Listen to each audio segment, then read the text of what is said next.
नमस्कार, आप देख रहे हैं मनी सेंट्रल और मैं हूं आपके साथ विशाल शर्मा। भारत में केंद्र सरकार ने पुराने लेबर लॉ की जगह 4 नए लेबर कोड लागू कर दिए।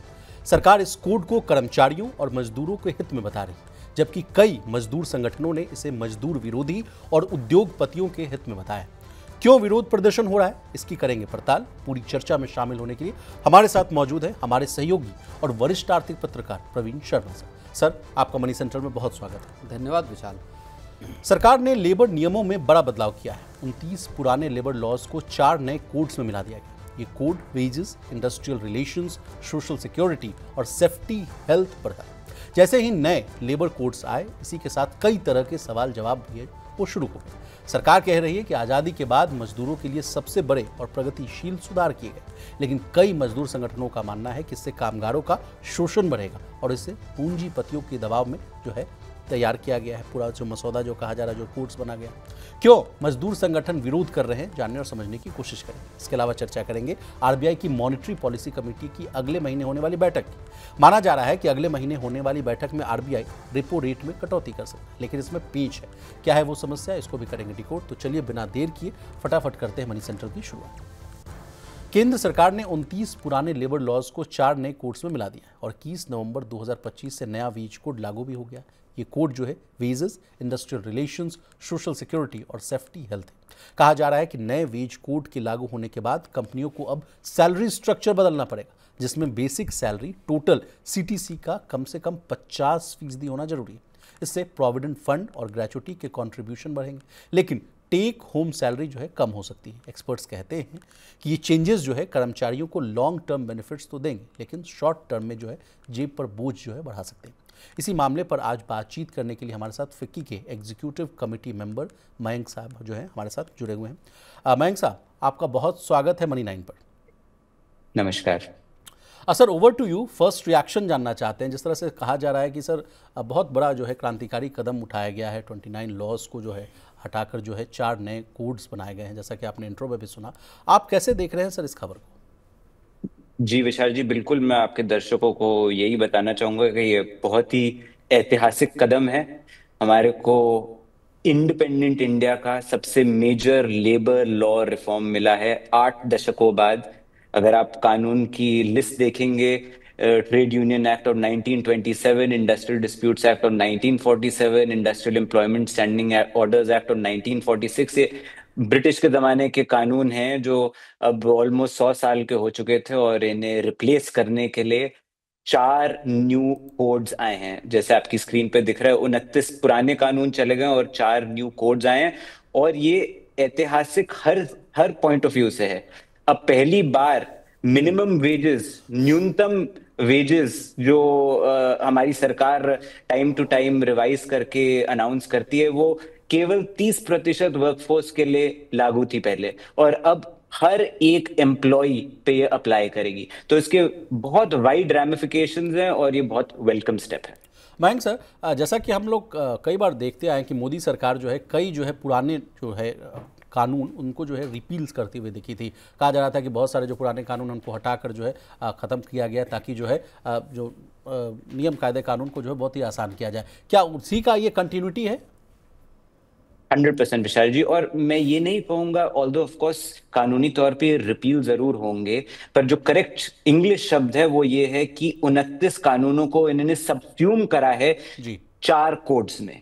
और इसका ऑब्जेक्टिव, जैसे मैंने पहले कहा था, सिंप्लिफिकेशन है, यूनिवर्सलाइजेशन है। आज की तारीख में, या मैं कहूं कोड आने से पहले, जो दिक्कत हर जगह थी, वर्कर को थी, इंडस्ट्री को थी, वो ये थी कि वेज जैसे शब्द की परिभाषा हर कानून में अलग होती थी। आप पेमेंट ऑफ ग्रेच्युटी उठाएंगे अलग है, पेमेंट ऑफ बोनस उठाएंगे अलग है, मिनिमम वेज उठाएंगे अलग है, ईएसआई में अलग है, ईपीएफ में अलग है। तो कर्मचारी और इंडस्ट्री दोनों ही हर नए कानून के साथ घूम जाते थे कि भाई वेज की परिभाषा क्या है। अब फाइनली हमारे पास एक यूनिवर्सल वेज की परिभाषा है। हर कर्मचारी को भी पता होगी वो परिभाषा, हर इंडस्ट्री वाले को भी पता होगी, और क्लियर कंप्लायंस में ईज आने वाला है। मयंक साहब, हमारे साथ जो हैं मनी 9 के एडिटर जो हैं प्रवीण शर्मा सर हमारे साथ जुड़े हुए हैं, तो वो आपसे मुखातिब होंगे, वो आपसे कुछ प्रश्न पूछेंगे। हाय मयंक। Hello sir. मेरा एक सवाल है, ये जानना चाह रहा हूँ, एक कॉन्ट्राडिक्शन सा थोड़ा दिख रहा है। एक तरफ जो कर्मचारी संगठन है वो कह रहे हैं, उनका 26 तारीख को विरोध प्रदर्शन का आह्वान किया है, चाहे C2 हो, एटक हो, तमाम संगठनों ने जी। दूसरी तरफ अगर हम इन कोर्ट को देखते हैं जो लेकर आए गए हैं, तो एक पहले तौर पर मोटे तौर पर ये दिखाई देता है कि ये GST के बाद एक और बड़ा रिफॉर्म है। 5 साल से पेंडिंग थे ये, जिनको सरकार लाना चाहती थी लेकिन लेकर नहीं आ पा रही थी। अब फाइनली सरकार उनको लेकर आई। तो मेरे इसमें 2 सवाल हैं। एक तो अब तक 4-5 साल से अगर ये पेंडिंग थे तो क्या बड़ी वजह इसमें आ रही थी। दूसरी चीज़ मैं ये जानना चाहता हूँ कि एम्प्लॉय फ्रेंडली जान पड़ता है ये कानून, और जो संगठन है वो विरोध कर रहे हैं। दूसरी तरफ एम्प्लॉयर्स के लिए या कंपनीज के लिए क्या ऐसा नहीं है कि उनकी कॉस्ट इस कानून के आने से, क्योंकि जो चेंजेस हैं वो कंपनियों का बर्डन बढ़ा सकते हैं, चाहे गिग का देख लें या बाकी उन पे देख लें। ओके, तो सबसे पहले मैं कर्मचारी संगठनों की जो प्रोटेस्ट हैं उस पे बात कर लेते हैं। देखिए, कानून बहुत बैलेंस्ड है, बहुत फ्यूचरिस्टिक है, विकसित भारत 2047 के विजन को लेते हुए है। पहली बार हम वर्क फ्रॉम होम की बात कर रहे हैं, पहली बार हम लीगल स्टेटस दे रहे हैं एक गिग वर्कर को। अब तक कोई कानून नहीं था जिसमें ये जो राइडर्स हैं उनको ये जो हम शब्द कहते थे गिग वर्कर, प्लेटफॉर्म वर्कर, आज की तारीख में अब इन कोड्स के थ्रू इन्हें एक लीगल स्टेटस मिला है। और मैं आपको ये भी बता दूं कि इस अरीना में इंडिया पाथ ब्रेकिंग है, क्योंकि मुट्ठी भर और देश हैं जहां पे गिग वर्कर के लिए कोई डेफिनेशन हो एंड फॉरगेट अबाउट कोई उनकी सोशल सिक्योरिटी हो। हमारे कोड्स में ना कि उन्हें एक लीगल स्टेटस दिया गया, एक स्पेसिफिक कैटेगरी बनाई गई है, उसके बाद उनकी सोशल सिक्योरिटी का भी ख्याल रखा गया है। और ये गिग वर्कर इंडिया के लिए बहुत ही महत्वपूर्ण है, क्योंकि ये वाला जो सेगमेंट है ये बहुत फास्ट रैपिडली ग्रोइंग सेक्टर है ऑफ द वर्कफोर्स। तो इस पे भारत सरकार ने ऑब्वियसली स्पेसिफिक ध्यान दिया है, एक डेफिनेशन दी है और उनकी सोशल सिक्योरिटी का ख्याल रखा है। बाकी जो आपने जी प्लीज प्लीज प्लीज कंटिन्यू कीजिए। बाकी जो आपने मुद्दे उठाए हैं, और मैं आपकी स्क्रीन पे देख भी रहा था कि कंपनीज को अपनी HR पॉलिसीज चेंज करनी होगी, जरूर चेंज करनी होगी, क्योंकि वेज की परिभाषा बदल रही है, ग्रेच्युटी के नियम बदल रहे हैं, नए कैटेगरीज आ रहे हैं लाइक फिक्स टर्म एम्प्लॉयज जो पहले भी थे पर अब उनको 1 साल पे कंप्लीशन पे ग्रेच्युटी मिलेगी। तो ऑफ कोर्स उन्होंने इंडस्ट्री की भी मांगों को नजर में रखते हुए ये प्रोविजंस इंट्रोड्यूस करें। मयंक जी, वेजेस का नया तरीका अपनाने की भी बात कही जा रही है। कहा जा रहा है कि जो अब बेसिक सैलरी है आपकी वो कुल सैलरी का कम से कम 50% होना चाहिए। फिर HRA, ट्रैवल बोनस जो है इत्यादि आदि को कहा जा रहा है कि वेतन में नहीं जोड़ा जाएगा। इससे PF और ग्रेच्युटी की जो है कहा जा रहा है कि जो है राशि जो है जो रकम है वो बढ़ती हुई दिखेगी। लेकिन सर, टेक होम सैलरी को लेकर असमंजस है। लोग कह रहे हैं, कई मीडिया रिपोर्ट्स में भी आ रही है कि थोड़ी कम हो सकती है। इस पर आपका क्या कहना है सर? जी, take home salary in the near term कम हो सकती है, बिल्कुल, क्योंकि सबसे पहले हम ये समझ लेते हैं वेज की परिभाषा क्या है। आपने बहुत सिंप्लीफाइड तरीके से ये कहा है कि अगर किसी को 100 रुपए मंथली मिल रहे हैं तो अब जो उनकी कंपोनेंट्स होने वाले हैं वेज के, उसमें बेसिक पे मिनिमम 50 रुपए होने, उससे ऊपर भी हो सकता है पर 50 रुपए से कम नहीं हो सकता है। अब ये बेसिक पे का कंपोनेंट क्यों क्रिटिकल है? क्योंकि इस पे आपके सारे PF, ग्रेच्युटी, ये सब इस पे रिलाई करते हैं। अब जो PF जैसे आपका बेसिक, अगर आप आज की तारीख में सिर्फ 30% बेसिक पे थे और अब कल से आपका 50% हो जाएगा, तो ऑब्वियसली जो PF का कंट्रीब्यूशन है वो हाई हो जाएगा। एज अ रिजल्ट जो टेक होम पे है वो एम्प्लॉय का कम होगा। परंतु इसमें भी एक टेक्निकलिटी है। प्रोविडेंट फंड का जो कानून है वो 15,000 तक सीमित है, 15,000 के ऊपर कंट्रीब्यूशन कंपलसरी नहीं होता है। तो ऑफ कोर्स जो 15,000 से नीचे बेसिक पे हैं उनके लिए नियर टर्म में जो PF है वो ज्यादा लगेगा, एज अ रिजल्ट उनकी टेक होम हिट होगी। परंतु ऑन द अदर हैंड जो हमारे रिटायरमेंट के पास एम्प्लॉयज हैं उनको क्लियरली एक बोनंजा बेनिफिट मिलेगा, क्योंकि अगर वो 30% पे थे उनका ओवरनाइट बेसिक अब 50% हो जाएगा। एज अ रिजल्ट वो एक हायर ग्रेच्युटी अमाउंट ड्रॉ करेंगे। मैं ये बेज वाली आपने बात की है, तो एक तो इसमें जो डेफिनेशन चेंज हुई है आपने भी बताई। एक चीज़ मैं समझना चाह रहा था, जब 50-50% का कर दिया है कि आपका जो बेसिक सैलरी है वो 50% होना चाहिए आपके टोटल रेम्यूनरेशन का, क्या क्या इसका मतलब ये भी समझा जा सकता है कि जो टैक्स नेट है सरकार का इनकम टैक्स को लेके, उसमें बहुत सारे कंपोनेंट जो बाहर कर दिए जाते थे कंपनियों के द्वारा, जिसमें जो टैक्स फ्री हो जाती थी एक तरह से, क्या एक सरकार का वो तरीका भी यहाँ से इन नए जो लेबर कोड हैं उसके ज़रिए ये है कि यहाँ पे टैक्स नेट को बढ़ाना है, इसके ज़रिए ज़्यादा लोग क्या टैक्स के दायरे में आएंगे, क्योंकि सरकार ने इसी साल 12,75,000 तक की टैक्स छूट दी है? प्रवीण जी, वैसे तो मेरी टैक्स में एक्सपर्टीज नहीं है, परंतु मैं आपको ये जरूर बताना चाहूंगा कि जो ministry of labour and employment, जो ऑफ कोर्स इस कानून की ड्राफ्टिंग को स्पेयरहेड कर रहे थे, उन्होंने वेजेस की परिभाषा हर स्टैट्यूट में देखी। अगर आप जो पुराना पेमेंट ऑफ वेजेस एक्ट था, अगर आप उसे देखेंगे, उससे सबसे ज्यादा मिलती जुलती और कॉम्प्रिहेंसिव डेफिनेशन उन्होंने अडॉप्ट करी है। तो उन्होंने सारे डेफिनेशंस को क्लियरली एनालाइज करा है, और जो मोस्ट कॉम्प्रिहेंसिव और रिप्रेजेंटेटिव डेफिनेशन उन्हें लगी है, उन्होंने उसको अडॉप्ट करते हुए और ये प्रोटेक्ट करते हुए वर्कर को। नहीं तो एक प्रैक्टिस है इंडस्ट्री में पुराने कानूनों के तहत, जिसमें हम जरूर बेसिक पे को सिकोड़ देते थे ताकि ग्रेचुटी का मेरा बर्डन कम हो जाए। अब सरकार ने कहा है नहीं, आपको 50% तो मिनिमम रखना ही रखना है, और उसके ऊपर अगर आप जाएंगे तो नो प्रॉब्लम। तो आपको क्लियर कट ग्रेचुटी में इसका डायरेक्ट बेनिफिट दिख रहा है। एक सवाल और है, एक वेजेस की डेफिनेशन के साथ ही एक वर्कर और एम्प्लॉय की डेफिनेशन में भी कुछ चेंज दिखाई दे रहा है। थोड़ा समझने में मुश्किल हो रहा है, अगर आप आसान भाषा में समझा पाएं दर्शकों के लिए। प्रवीण जी, आसान भाषा में जो एम्प्लॉई है वो व्हाइट कॉलर माना जाता है, और जो वर्कर है वो ब्लू कॉलर माना जाता है। और मैं आपको और आसानी से बताता हूं, अगर कोई व्यक्ति किसी भी मैनेजरियल या सुपरवाइजरी टाइप ऑफ वर्क में इन्वॉल्व है, और अगर वो 18,000 रुपए मासिक तनख्वाह से ज्यादा कमा रहा है, तो फिर वो एम्प्लॉय कहलाता है, वर्कर नहीं कहलाता है। पर अगर वो क्लेरिकल, मैनुअल, टेक्निकल काम कर रहा है, या अगर वो सुपरवाइजरी काम कर रहा है और 18,000 से कम की मासिक वेतन कमा रहा है, तो फिर वो वर्कर की परिभाषा में आ जाएगा।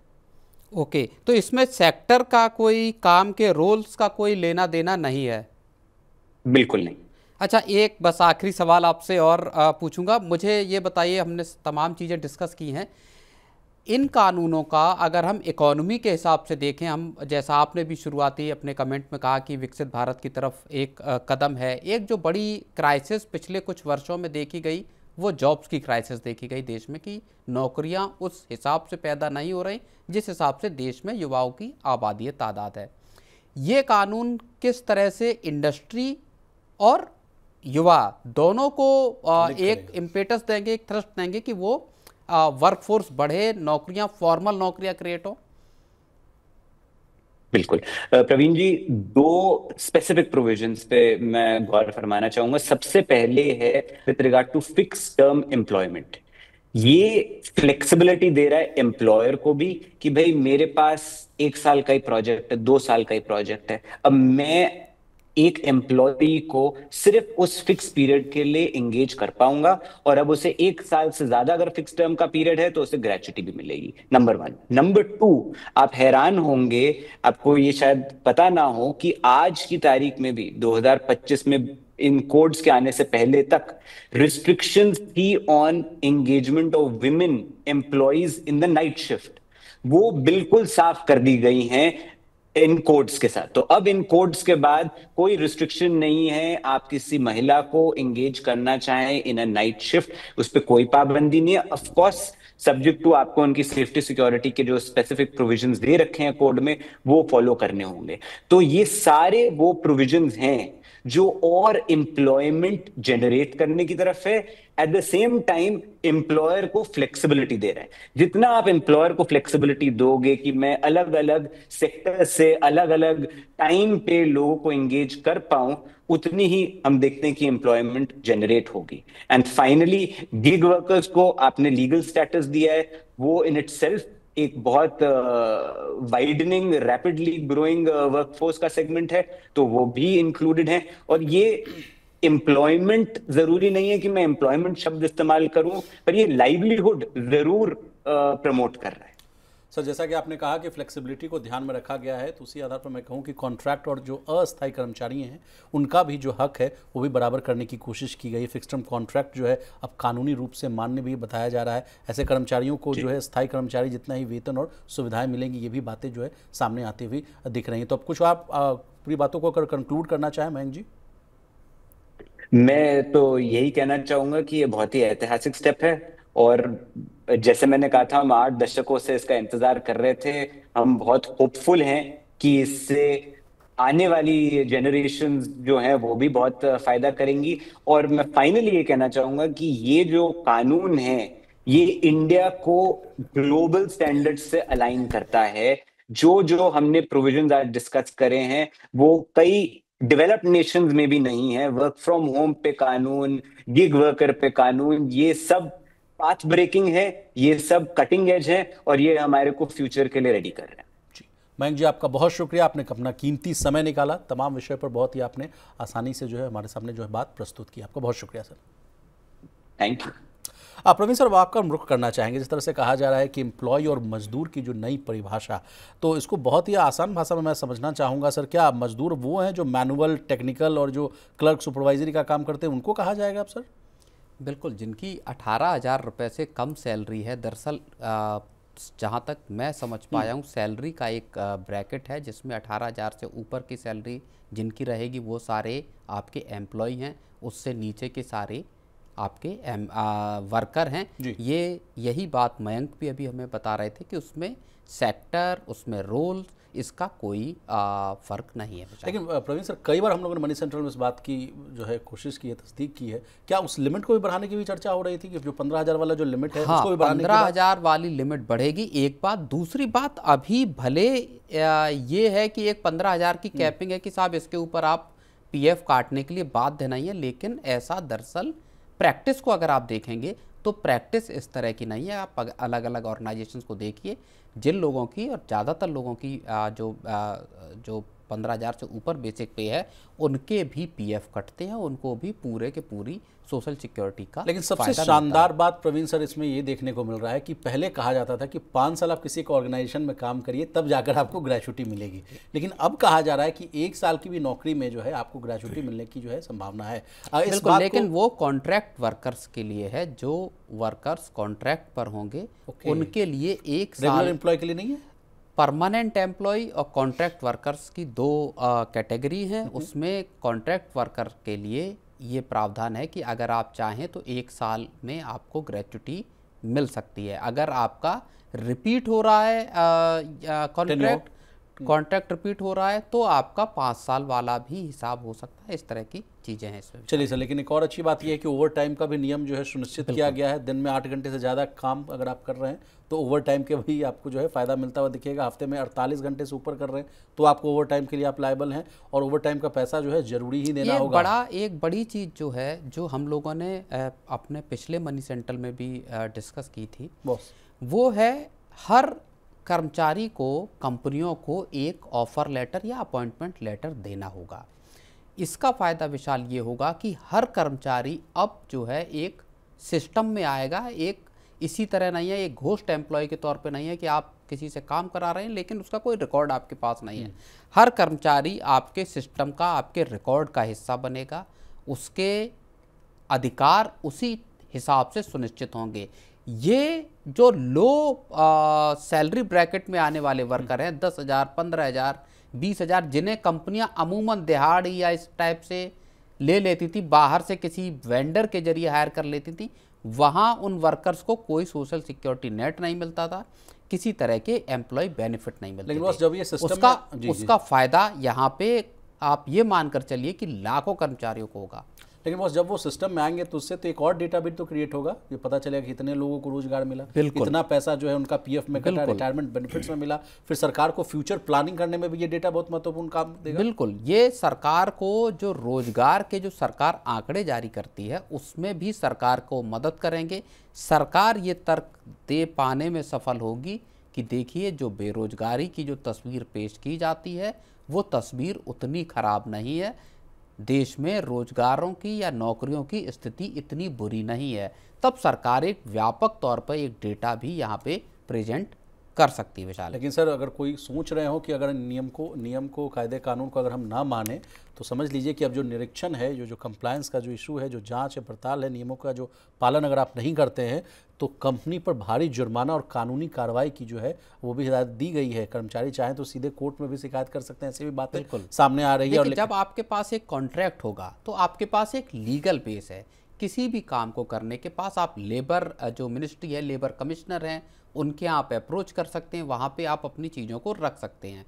अभी ग्रीवांस रखने का किसी कॉन्ट्रैक्ट वर्कर का या जिसके पास कोई अपॉइंटमेंट लेटर ही नहीं है जी, आप आज तक ऑफिस आए, अगले दिन आपको ऑफिस के गेट के बाहर, फैक्ट्री के गेट के बाहर ही रोक लिया गया कि you are not required any more, अब आपकी ज़रूरत नहीं है। अब आपके पास कोई ग्रीवांस को कहने का तरीका नहीं है क्योंकि आपके पास ना तो कोई कागज़ है ना और कोई चीज़ है जी। यहाँ से वो रास्ता खुलेगा कि ऐसे कर्मचारी, ऐसे लाखों कर्मचारी, खास तौर पे जो मैन्युफैक्चरिंग यूनिट्स में हैं, जिनका हायर एंड फायर बहुत आसान है, वहाँ पे इसको लगाम लगाने में मदद मिलेगी। कंपनियों की एक उत्तरदायित्व, कंपनियों का रिस्पॉन्सिबिलिटी बढ़ेगी।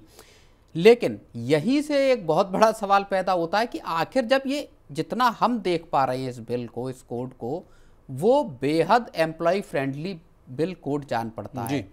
इतने एम्प्लॉय फ्रेंडली कोड के बावजूद आखिर जो मजदूर संगठन हैं वो क्यों उखड़े हुए हैं, वो क्यों नाराज हैं, ये सबसे महत्वपूर्ण बात है। इंटक है, एटक है, एचएमएस है, सीआईटीयू है, एआईयूटीयूसी, तमाम और भी लिस्ट में शामिल है। केवल भारतीय मजदूर संघ इसके समर्थन में है जो कि सरकार या मैं कहूँ कि आरएसएस एफिलिएटेड संगठन है, वो समर्थन में जान पड़ रहे हैं। अदरवाइज बाकी जितने संगठन है, एटक हो, C2 हो या बाकी के हो, वो सब इसके विरोध में। तो आखिर उनके तर्क क्या हैं ये भी जानना जरूरी है। लेकिन सर वो तो हम लोग को 26 तारीख के बाद पता चलेगी। लेकिन कंपनियों की हम कोशिश करेंगे कि एटक के या किसी दूसरे संगठन के कोई प्रतिनिधि हमारे साथ बैठें जल्दी ही और उनके साथ चर्चा हो। लेकिन सर कंपनियों को कुछ जो है अमूलचूल बदलाव भी करना पड़ेगा, उनकी जो है मतलब गुना भाग गणित जो है वो ज़्यादा करना पड़ेगा। कहा जा रहा है कि सैलरी स्ट्रक्चर को अब जो है नए 50% बेसिक रूल के हिसाब से बदलना पड़ेगा।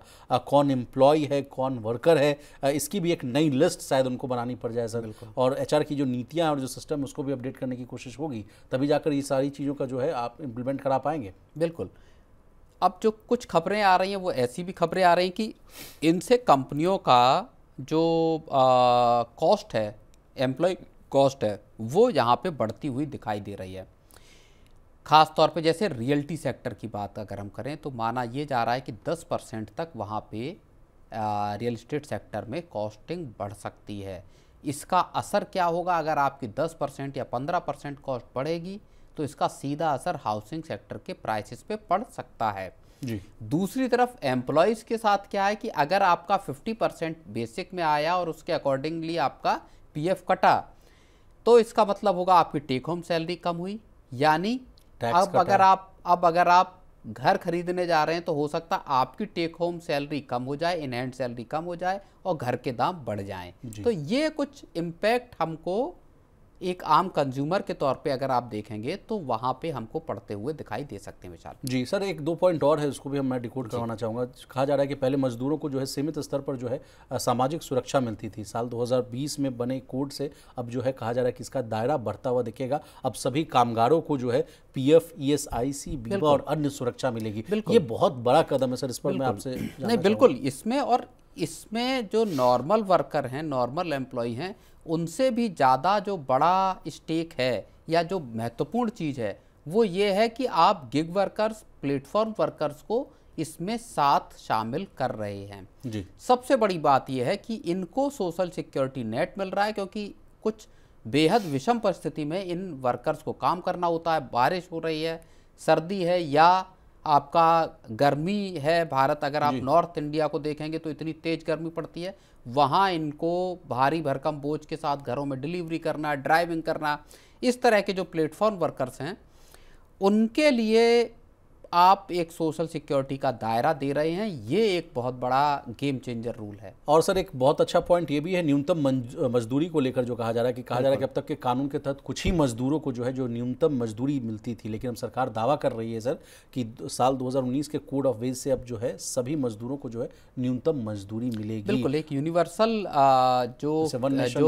रहे थे, हाँ, एक यूनिवर्सल मिनिमम वेज सरकार यहाँ पे तय कर रही है, जिसके तहत कोई भी राज्य या कोई भी कंपनी उस लेवल से नीचे किसी को हायर नहीं कर सकता। आपको अपना जो वेजेस हैं वो उसके ऊपर रखने होंगे। अब महिलाओं की भी बात कर लेते हैं सर। 50% आबादी का जो प्रतिनिधित्व करती हैं, उनको कहा जा रहा है कि अब समान काम के लिए समान जो वेतन है वो देना बहुत ज़रूरी होगा। और सर न्यूज़ रूम में हम चर्चा भी कर रहे थे, आप कह रहे थे कि एक पॉइंट जो है विशाल, वो लगता है तमाम मीडिया हाउसेस के चश्मे से छूट रही है, वो मैटरनिटी लीव को लेकर। आप कह रहे हैं कि 15 दिन एक्स्ट्रा मिल रहा है महिलाओं को। बिल्कुल, साढ़े 6 महीने या 26 हफ्ते की अगर आप बात कर लीजिए तो उस तरह की मैटरनिटी लीव है। इसके साथ ही महिलाओं को मैटरनिटी लीव या उस पीरियड में आपको वर्क फ्रॉम होम की भी फैसिलिटी मिल रही है। वर्क फ्रॉम होम को बढ़ावा देने के लिए या वहाँ पे फैसिलिटेट करने के लिए भी इन नियमों की बात कही गई। विशाल, चलिए सर आगे बढ़ते हैं। आरबीआई की मॉनेटरी पॉलिसी कमेटी की अगले महीने जो है बैठक होगी। माना जा रहा है कि सीपीआई में लगातार आई गिरावट को देखते हुए आरबीआई जो है रेपो रेट में 25 बेसिस पॉइंट की कटौती कर सकता है। ऐसा अनुमान जो है ये ग्लोबल ब्रोकरेज हाउस की एक रिपोर्ट से आया है। लेकिन भारत की अर्थव्यवस्था प्रवीण सर बहुत तेजी से आगे बढ़ रही है। अगर आरबीआई दरें घटाता है तो बैंकों पर असर पड़ेगा। प्रवीण सर, आरबीआई पर क्या दिसंबर में ब्याज दर घटाने का दबाव है, या आरबीआई के लिए रेट कट करने का फैसला क्या लेना बहुत इतना आसान नहीं होगा? हाँ, आरबीआई दरअसल थोड़ी मुश्किल में है, थोड़ी मुश्किल में जान पड़ता है रिजर्व बैंक इस बार, क्योंकि सारे आंकड़े आरबीआई के फेवर में हैं इस वक्त, चाहे ग्रोथ के नंबर हो, चाहे इन्फ्लेशन के नंबर हो, या बाकी चीज़ें हों। और ऐसे में 5.5% पे जब रेपो रेट है, जब 100 बीपीएस की कटौती की है, तो जब इन्फ्लेशन की दर जो अक्टूबर में 0.025% पर आ गई, तो अब एक प्रेशर आरबीआई पर इस बात का ज़रूर है कि अब उसको दिसंबर में एक 25 बीपीएस की कटौती रेट्स में करनी चाहिए, पॉलिसी रेट्स में। लेकिन क्या आरबीआई ये रेट करेगा? क्या ये मुफीद मौका है रिजर्व बैंक के लिए रेट कट करने का? क्योंकि आप देखिए, जुलाई अगस्त से जब से 50% का टैरिफ इंडिया पे लगा, उसका कोई बहुत बड़ा फ़र्क या असर इकॉनमी पे पड़ता हुआ नज़र नहीं आया। सरकार के जीएसटी कटौती के दांव ने असल में बहुत सारी चीज़ों को मैनेज कर लिया जी। तो ऐसे में आरबीआई अभी तक इस बात का इंतज़ार ज़रूर कर रहा था कि एक बार इस एक्सपोर्ट पे जो लिमिट लगेंगी, रेस्ट्रिक्शंस लगेंगी, उसका असर इकोनॉमी पे कैसा पड़ने वाला है, उसके हिसाब से मॉनेटरी पॉलिसी में चीज़ों को देखा जाए। लेकिन अब चूंकि असर बहुत ज़्यादा दिखाई दे नहीं रहा इकोनॉमी पे यूएस के टैरिफ का, ऐसे में आरबीआई के पास एक मौका इस बात का हो सकता है कि ठीक है, 25 बीपीएस की कटौती और करके देख लेते हैं जी। 5.25% पे रेट को लेकर आके देख सकते हैं, कर्ज को थोड़ा और सस्ता करने की कोशिश करते हैं। लेकिन प्रवीण सर, अगर आरबीआई जो है लोन की दरों में और कटौती करेगा तो सर मुझे तो लगता है कि बैंक का जो मुनाफा है, मार्जिन्स पर भी थोड़ा सा प्रेशर आना लाजमी है, कम हो जाएगा सर। नहीं, देखिए, बैंकों के मुनाफों पर असर किस चीज़ का पड़ेगा? वो पड़ेगा नेट इंटरेस्ट मार्जिन पर या नेट इंटरेस्ट इनकम पे। हाँ, बैंकों के सामने समस्या किस चीज़ की है, और मैं अभी भी इस बात को मानता हूँ कि आरबीआई शायद ही इस बार भी रेट कट करे विशाल। लेकिन बैंकों की दिक्कत क्या है? बैंकों के लिए डिपॉजिट्स जुटाना मुश्किल हो रहा है। जो बैंकों के डिपॉजिट हैं, चाहे आप उसको अगर आप सीडी रेशियो के तौर पे देख लीजिए, क्रेडिट डिपॉजिट रेशियो के तौर पे देख लीजिए, जिसको हमने डिस्कस भी किया था, वहाँ चीज़ें बैंकों के सामने बड़ी मुश्किल भरी हैं। जिस हिसाब से क्रेडिट ग्रोथ हो रही है, उस हिसाब से डिपॉजिट ग्रोथ नहीं हो रही है जी। 80% पे सीडी रेशियो पहुंच गया है। अगर आप अक्टूबर के लास्ट फोर्टनाइट की बात करेंगे, 80% को क्रॉस कर गया है सीडी रेशियो। इसका मतलब है बैंक चाहकर भी डिपॉजिट अट्रैक्ट नहीं कर पा रहे। बैंकों ने, और जिसमें आईसीआईसीआई बैंक भी शामिल है, उन्होंने अपना जो सीनियर सिटीजन्स के लिए ब्याज दर को अभी बढ़ाया और 7.2% पे कर दिया। यानी ये एक ऐसी अजीब स्थिति है जहां रेट्स का साइकिल तो नीचे जा रहा है, इंटरेस्ट रेट का पॉलिसी रेट्स के हिसाब से अगर मैं देखूं, कर्ज सस्ता हो रहा है लेकिन जमा पे ब्याज दरें बढ़ रही हैं, जबकि दोनों एक साथ चाहे नीचे जाते हैं या ऊपर जाते हैं। जी सर, तो ये एक बड़ी मुसीबत बैंकों के सामने है। लेकिन सर कुछ कारण हम आपसे भी समझना चाहेंगे कि क्यों जो है बैंक्स जो है डिपॉजिट अट्रैक्ट नहीं कर पा रहे हैं, क्या कारण है? क्या लोगों को जो है अधिक पैसा जो है, अधिक रिटर्न जो है एसआईपी में, म्यूचुअल फंड में, गोल्ड में, ईटीएफ में वहाँ मिल रहा है, प्रॉपर्टीज़ में मिल रहा है? नहीं, देखिए, एक तो फाइनेंशियलाइजेशन का इश्यू है जिसको लेके पिछले 1.5-2 साल से कवायद चल रही है कि कैसे ओवर फाइनेंशियलाइजेशन है। सेबी, आरबीआई, सरकार सब इस बात को बार बार कह चुके हैं जी। दूसरा मसला है, अगर आप तात्कालिक इसको देखेंगे तो साल की दूसरी छमाही में, जैसा एक्सपर्ट और जानकार भी कहते हैं, साल की दूसरी छमाही में क्रेडिट बढ़ता है, क्रेडिट ग्रोथ बैंकों की बढ़ती है।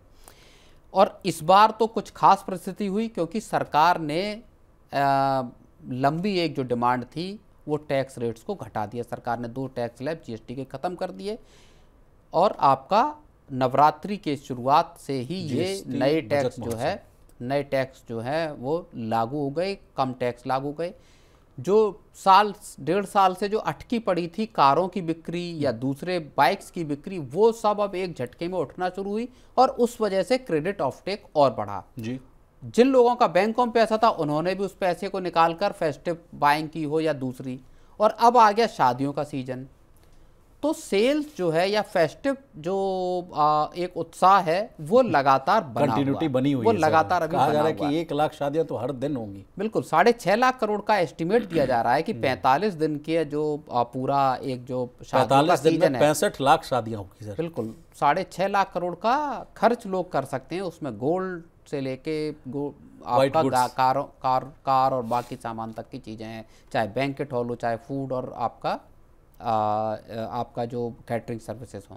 चलिए सर, तो प्रवीण सर आपका बहुत शुक्रिया, आपने कीमती समय निकाला, तमाम विषय को बहुत ही आसान भाषा में विस्तार से समझाने की कोशिश की, तो आपका बहुत शुक्रिया सर। तो आज के मनी सेंट्रल में बस इतना ही। इसी तरह देश, दुनिया और बिजनेस जगत से जुड़ी तमाम ताज़ा तरीन खबरों के लिए बने रहिए हमारे साथ और देखते रहिए मनी।